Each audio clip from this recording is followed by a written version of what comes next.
সংখ্যা বাড়ানো নয়, প্রশিক্ষণের মান বাড়িয়ে বিশ্ব চ্যালেঞ্জ মোকাবেলায় দক্ষ নাবিক তৈরিতে কাজ করছে সরকার, বললেন নৌ প্রতিমন্ত্রী রাজীব আহসান।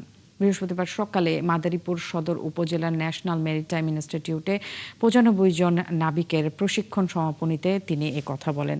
এ সময় নৌ প্রতিমন্ত্রী আরও বলেন, আধুনিক প্রযুক্তির ছোঁয়ায় বর্তমান যুগে বিশ্ব নৌ সংকট পরিবর্তিত হয়েছে। ন্যাশনাল মেরিটাইম ইনস্টিটিউট আন্তর্জাতিক সংস্থা দ্বারা স্বীকৃত, যা দেশের জন্য গৌরবের।